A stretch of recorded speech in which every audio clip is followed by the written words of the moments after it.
존 뉴턴은 성공의 교회 성직자이자 전 노예 선장이었습니다.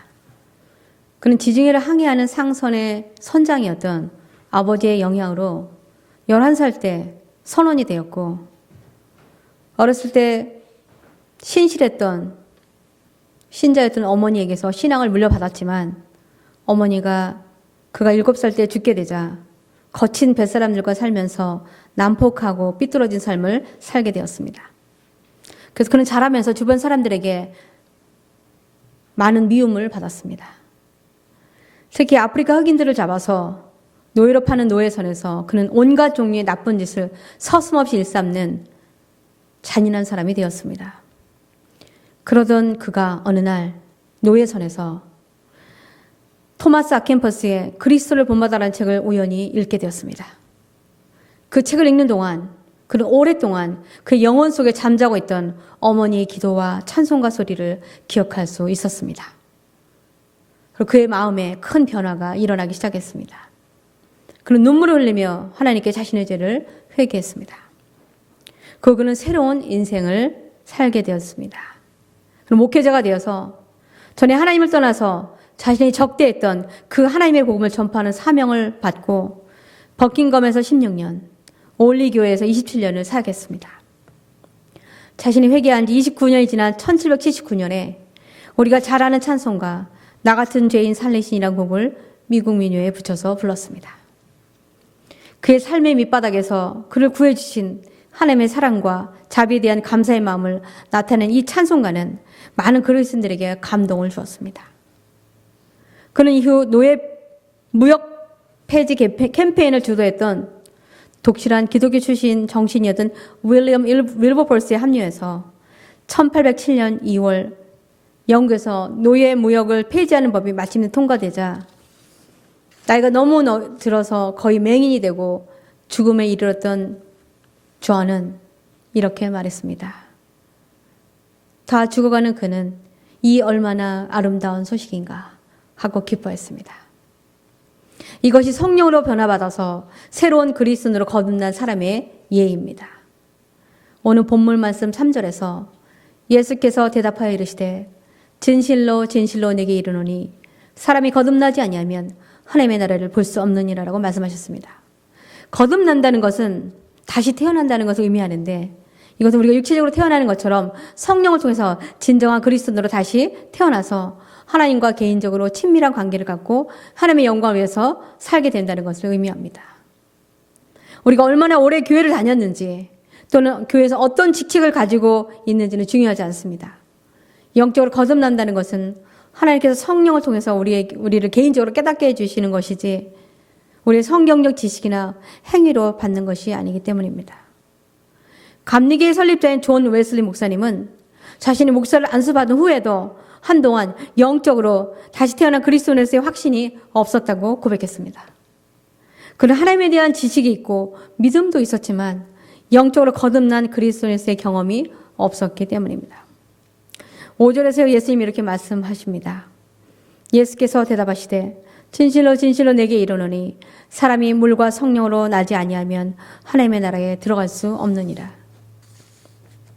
이 성구에서 우리는 물과 성령으로 세례를 받아야 한다는 것을 알 수 있습니다. 물로 세례를 받는 것은 예수님 우리의 주님과 우리를 죄에서 구원해 주신 분으로 받아들이는 그리스도인으로서의 공식적인 신앙 고백이고, 성령 세례는 영적인 통찰력을 통해서 하나님께서 주시는 것입니다. 마틴 루터는 독일의 비텐비르크에서 신학을 전공한 신학자이자 카톨릭 사제였습니다. 그는 성경과 하나님에 대한 해박한 지식을 가지고 있었지만 성령으로 세례를 받지 못했습니다. 그래서 그는 자신이 어떻게 해야 죄의 문제로부터 자유로워질 수 있는지 늘 고민하면서 어려움을 겪고 있었습니다. 왜냐하면 성경에 의롭지 않으면 지옥에 갈 수 없다는 것을 알고 있었기 때문에 그렇습니다. 그래서 밤새 고민하기도 하고 자신이 의로운 사람이 되기 위해서 계속 금식하며 기도했습니다. 그런데 아무리 노력해도 죄에 대해서 연약한 자신 때문에 좌절하고 말았습니다.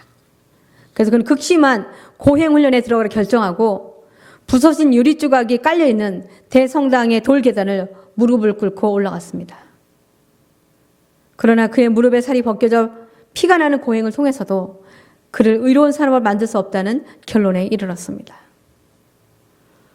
더 이상 자신이 의롭게 되는 길을 찾을 수 없게 되었을 때 그는 절망하고 하나님을 원망했습니다.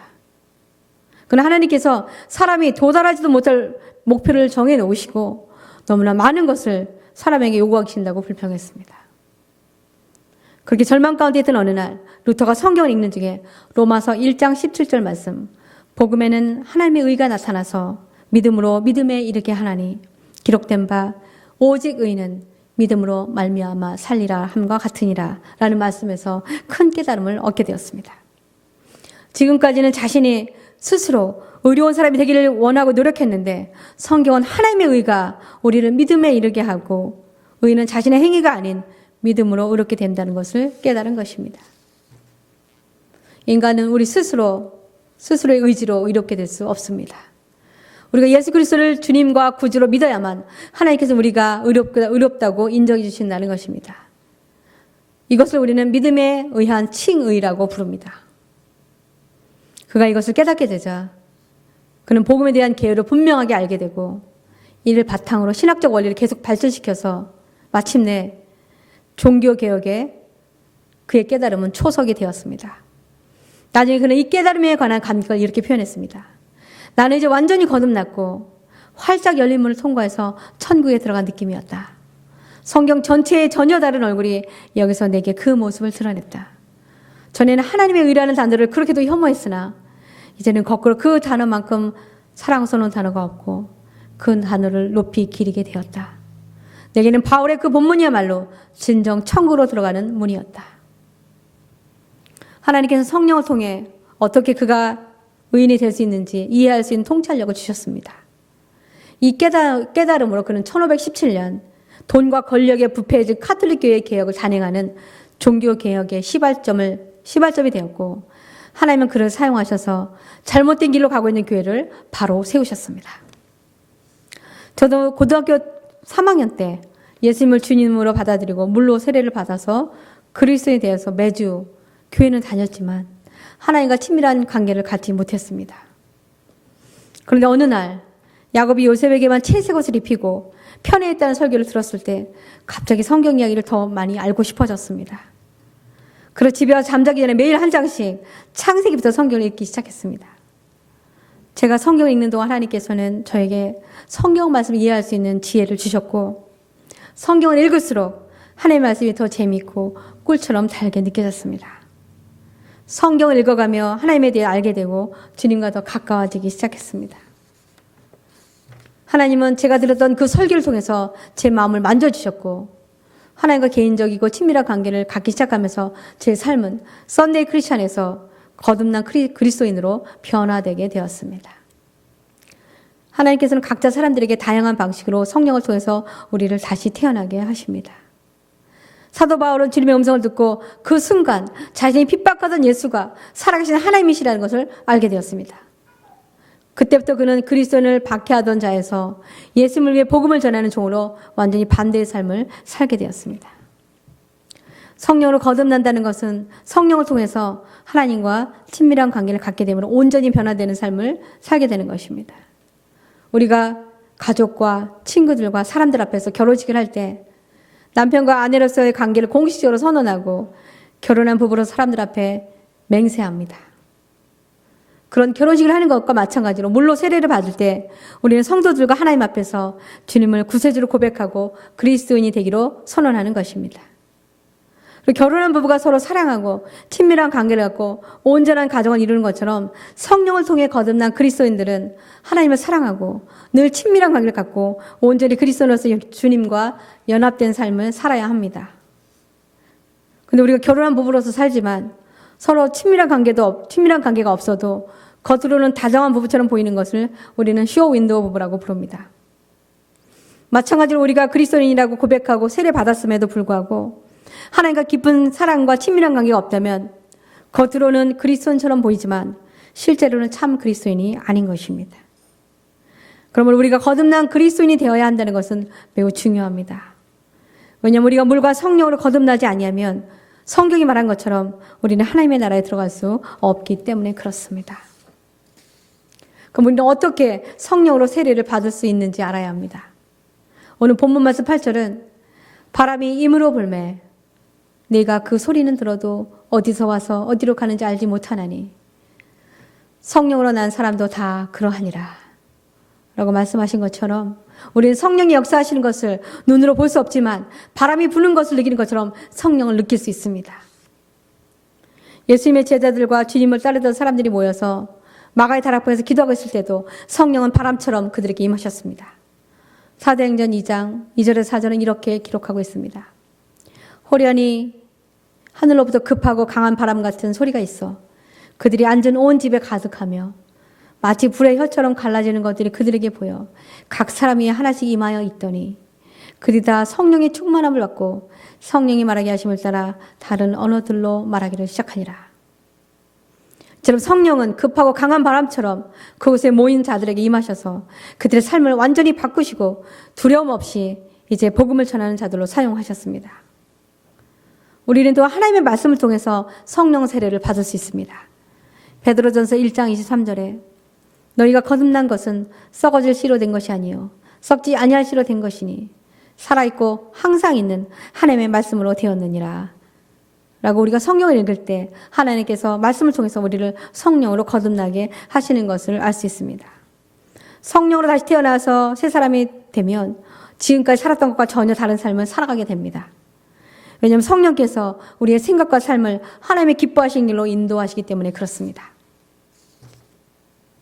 1797년 영국 런던에서 선술집을 운영하면서 겨우 생계를 유지하던 한 가난한 집에 에드워드 모트라는 사람이 태어났는데 그는 너무 가난해서 교육도 제대로 받지 못하고 술집에서 늘 술 취한 사람들 속에서 욕설과 싸움 중에 성장해서 항상 심한 열등감과 반항심이 가득한 삶을 살았습니다.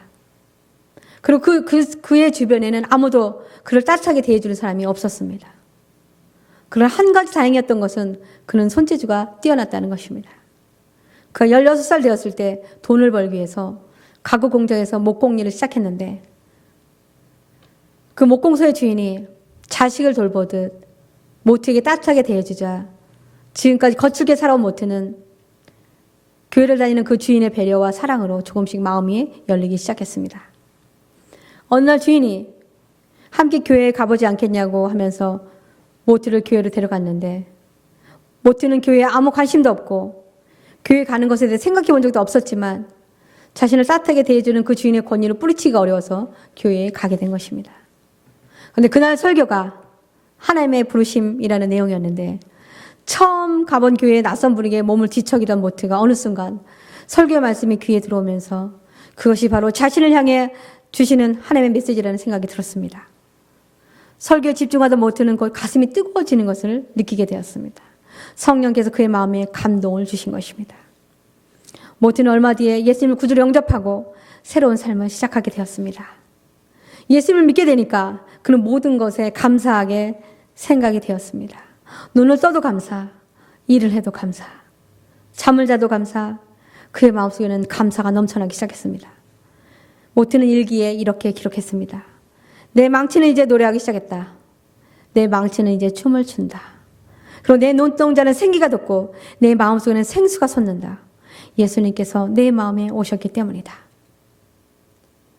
주님의 사랑을 깊이 깨닫고 감사하게 된 모트는 틈만 나면 가공장 뒤편에 있는 언덕에 올라가서 기도하고 묵상하면서 시를 썼습니다.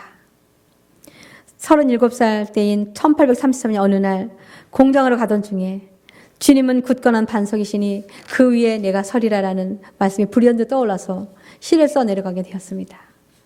그 시에 브래드버리가 곡을 붙여 작곡한 찬송이 우리가 잘 아는 이 몸의 소망 무언가. 이 찬송은 예수님에 대한 절절한 사랑과 감사의 마음을 담은 모트의 신앙 고백의 시라고 할 수 있습니다.